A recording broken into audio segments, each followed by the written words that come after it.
اپنے پیر بڑے پیر کی شان کیا ہے؟ کیا شان ہے؟ سلطان باہو کہتے ہیں کہ جو غوث پاک کا مرید ہو جاتا ہے غوث پاک اس کو اپنی آستین میں رکھتے ہیں۔ قادریوں کیا شان ہے اپنے پیر کی، اور بڑی بات تو یہ ہے کہ اوروں کی شان مرید بیان کرتے ہیں، غوث پاک وہ ہے جس کی شان سب بیان کرتے ہیں۔ 90 لاکھ کو کلمہ پڑھانے والے معین الدین جب وہاں زبان کھولتے بارگاہ غوثیت میں تو یوں کہتے ہیں یا غوث معظم نور خدا۔ لوگ کہتے ہیں یہ کیا غوث غوث نکال رکھا ہے، غوث کہنا تو شرک ہے، غوث تو اللہ ہے۔ ان ملاؤں کو پتا ہونا چاہیے مولانا بھی تو اللہ ہے، پھر آپ نے کتنے مولانا پیدا کر رکھے ہیں؟ یہ تو قرآن کہتا ہے انت مولانا فانصرنا علی القوم الکافرین، اللہ مولانا ہے، قرآن کہتا ہے۔ تو اللہ مولانا ہے تو ملا مولانا ہوا تو شرک ہوا کہ نہیں ہوا؟ غوث کہنے پہ شرک ہوا تو مولانا کہنے پہ شرک نہ ہوا؟ لیکن تمہیں مولانا تو ہضم ہو گیا، ہزاروں مولانا، ایک غوث ہضم نہیں ہوتا؟ غوث کہنا شرک ہے۔ ارے جس نے 90 لاکھ کو کلمہ پڑھایا وہ بھی عبدالقادر جیلانی کو یا غوث کہتے ہیں۔ صرف غوث نہیں، یا غوث، غوث نہیں صرف یا غوث، کس شان سے؟ یا غوث معظم نور خدا۔ یہ نبی کو نور نہیں مانتے، غریب نواز تو غوث پاک کو بھی نور مانتے، اور کیوں نہ ہو، نبی کے گھر کا بچہ بچہ نور ہے، کیونکہ اہل سنت کے امام نے کہا نور بنت نور زوج نور ام نور نور، نور مطلق کی کنیز اللہ لما نور کا، ایک سینے تک مشابہ، ایک وہاں سے پاؤں تک، حسن ستین ان کے جاموں میں ہے نیما نور کا، تو تیری نسل پاک میں ہے بچہ بچہ نور کا، تو ہے عین نور، تیرا سب گھرانہ نور کا۔ کہتے یا غوث معظم نور خدا، مختار نبی مختار خدا۔ نبی کے اختیار نہیں مانتے، غوث پاک کے اختیار غریب نواز میں۔ پتا چلا لوگ 1857 کے بعد نئے مسلک لے کر کے آئے۔ مسلک غریب نواز تو یہ ہے کہ نبی بھی مختار ہے اور نبی کا شہزادہ غوث پاک بھی مختار ہے، اور میرے امام اس کی ترجمانی یوں کر، ہم اعلیٰ حضرت کو اس لیے مانتے ہیں کہ اعلیٰ حضرت نے نئی بات نہیں دی، اپنی آقاؤں کی بات دی۔ مختار نبی مختار خدا غریب نواز کس کو کہنے؟ غوث پاک کو۔ اور میرے امام اس کی ترجمانی کیسے کرتے؟ کہتے کیوں نہ قاسم ہو، کیوں نہ قاسم ہو کہ تو ابن ابو القاسم ہے، کیوں نہ قاسم ہو کہ تو ابن ابی القاسم ہے، کیوں نہ قادر ہو کہ مختار ہے بابا تیرا، کیوں نہ قادر ہو کہ مختار ہے بابا تیرا۔ اللہ اکبر۔ تو سرکار غریب نواز کہتے یا غوث معظم۔ پتا چلا یا غوث کا نعرہ ہندوستان میں سب سے پہلے غریب نواز نے لگایا۔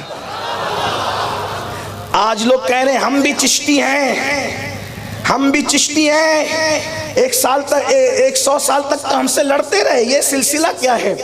اور آج تم پہ بنائیے تو کہتے ہیں ہم بھی چشتی ہیں۔ ہم کہتے ہیں چشتی کسی ٹائٹل کا نام نہیں ہے، چشتیت عقیدے کا نام ہے۔ اگر تم بھی چشتی ہو تو جیسے غریب نواز نے یا غوث کہا، تم تو یا غوث کو شرک کہتے ہو، کیسے چشتی ہو؟ یا غوث کو شرک کہنے والا چشتی ہو ہی نہیں سکتا۔ چشتی تو وہ ہے جو سرکار غریب نواز کے مسلک پر، ان کے عقیدے پر، ان کی فکر پر، ان کے نظریات پر قائم ہے۔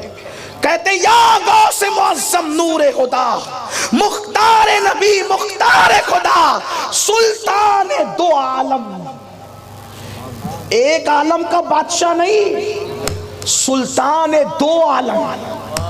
ارے جب لاڈلا بیٹا دو عالم کا سلطان ہے، نانا کی شان کیا ہوگی؟ اسی لیے تو میرے امام نے کہا وہ کیا جانے گا فضل مرتضیٰ کو جو تیرے فضل سے آتی لے یا غوث۔ غوث پاک کی شان یہ سلطان دو عالم، سلطان دو عالم، قطب اولا، حیراد جلالت ارض و سما۔ تو سلطان باہو کہتے ہیں کہ غوث پاک اپنے مریدوں کو آستین میں رکھتے ہیں، لیکن کوئی مرید ہو کر دیکھے، قادریوں کی تعداد زیادہ ہے، قادری کہلانے والوں کی تعداد زیادہ ہے، قادری بن جانے والوں کی تعداد کم ہے۔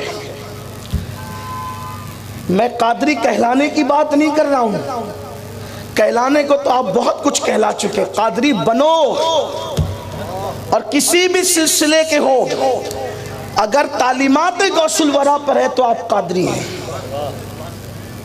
آپ قادری ہی ہیں۔ قادریت کا مطلب یہ نہیں کہ کسی کپڑا پکڑ کر آپ نے کہہ دیا کہ میں نے اپنا غوث اعظم کے ہاتھ میں دیا، اس کا نام قادریت۔ قادریت یہ دل سے چاہو غوث پاک کو، پھر کسی سلسلے میں وہ قادری ہو، محبت کرو، ان کی تعلیمات پر عمل کرو۔ ہاں یہ اور بات ہے کہ جو ان کے سلسلے میں مرید ہے پھر سونے پر سہاگا ہے، لیکن قادریت سے کسی کو خارج نہیں کیا جا سکتا کہ چشتی قادری نہیں ہے، نقشبندی قادری نہیں، سروردی قادری نہیں، سب قادری ہے۔ کیوں؟ کیونکہ اہل سنت کا امام اس کا عقدہ بھی یوں حل کرتا ہے، مزرع چشت بخارا و عراق و اجمیر، مزرع چشت بخارا و عراق و اجمیر، کون کی کشت پہ برسا نہیں جھالا تیرا، یہ جتنی کھیتیاں ہیں اس سب پہ قادریت کی بارش ہوئی ہے، تبھی وہ سبزہ لائی ہے، بہاریں لائی ہے۔ اللہ اکبر۔ تو غوث پاک کے بارے میں سلطان باہو کہتے ہیں سنو قادری بنو، دنیا کے حالات بدل جائیں گے، قادری بنو، دنیا کے حالات بدل جائیں گے، قادری۔ جن کو داڑیوں کا بوجھ اٹھانے نہیں آتا اتنے کمزور قادری نہیں ہوتے، عورتیں تو بیچاری چوڑیوں کا بوجھ اٹھا لیتی ہے، یہ کیسے قادری مرد ہیں جنہیں داڑیوں کا بوجھ اٹھانے کی طاقت نہیں ہے۔ ارے شان قادریت تو بہت بلند ہے، تم سے داڑیوں کا بوجھ اٹھایا نہیں جاتا۔ قادریوں، قادریت کیا ہے؟ غوث پاک خود کہتے ہیں جو میرے مرید ہیں وہ سخت گرمی میں روزے رکھتے ہیں، اور جو میرے مرید ہیں وہ سخت سردی کی طویل راتوں میں قیام کرتے ہیں۔ غوث پاک نے قادریت کو خود بیان فرمایا ہے، جن سے رمضان کے روزے نہیں رکھے جاتے انہیں قادری بن کہلانے کا کیا حق ہے؟ کہتے ہیں کہ ہاں مولانا ہم تو 4 دن تک بھوکے رہ سکتے ہیں لیکن 10 منٹ گٹکا نہیں چھوڑ سکتے، اس لیے روزے نہیں رکھ پاتے۔ واہ، جسے اپنے مذہب سے زیادہ گٹکے سے پیار ہو جائے پھر وہ قوم تو تباہ ہونے ہی کے قابل ہے، وہ قوم تو برباد ہونے ہی کے قابل ہے۔ آؤ سنی اپنی نسبتوں کو جوڑو، صرف زبان سے نہیں، صرف نعروں سے نہیں۔ غوث پاک کا مسلک تو یہ ہے کہ بے نمازی مرے تو اسے مسلمان کے قبرستان میں دفن مت کرو۔ جو غوث پاک بے نمازی کو مسلمان کے قبرستان میں نہیں دیکھتے وہ اپنے سلسلے میں کیسے دیکھ سکتے ہیں؟ اس لیے ہوشیار ہو جاؤ، اصل قادریت کی طرف آؤ، نقلی مال سے بچو، ڈمی سے بچو، ہوشیار رہو، اس لیے کہ قادریت نام ہے غوث الاعظم دستگیر کی تعلیمات کا، اور جو ایسا قادری ہو جائے پھر سلطان باہو کہتے غوث پاک ان مریدوں کو اپنی آستین میں رکھتے ہیں، اور غوث پاک کہتے ہیں میرے قادری غلام جو تجھے ستائے گا، تیری مخالفت کرے گا، تو گھبرانا نہیں، مریدی لا تخف واشن فإنی عزوم قاتل عند القتال، میرے مرید مت گھبرانا کیونکہ تیرا پیر بدلہ لینے والا ہے، قتل کرنے والا ہے، ذلیل اور خائب و خاسر کرنے والا ہے۔ سلطان باہو کہتے ہیں جو قادریوں پہ ظلم کرتے ہیں غوث پاک اس کو ایسی سزا دیتے ہیں کہ اللہ اس کی 7 پشتوں کو ہلاک کر دیتا ہے، 7 پشتیں ہلاک ہو جاتی ہے۔ یہ سلطان باہو کہہ رہے ہیں 7 پشتیں ہلاک ہو جاتی ہے، سلطان باہو کہہ رہے ہیں یہ غوث پاک کی شان ہے۔ لیکن کوئی قادری بنے تو لوگ چھوٹی چھوٹی چیزوں پہ ڈر جاتے ہیں، دنیا میں یہ ہو رہا ہے تو کیا کریں؟ ارے قادری بن، قادری بن۔ اسی لیے تو 108 علوم و فنون کا ماہر مجدد جب کچھ بننے کی بات کرتا ہے تو یوں کرتا ہے، قادری کر، قادری رکھ، قادریوں میں اٹھا، کسی ڈگری کی پرواہ نہیں رہے کہ جائے، قادریت کی ڈگری نہ جائے۔ دعا کر رہے ہیں قادری کر، قادری رکھ، قادریوں میں اٹھا، قدر عبدالقادر قدرت نما کے واسطے۔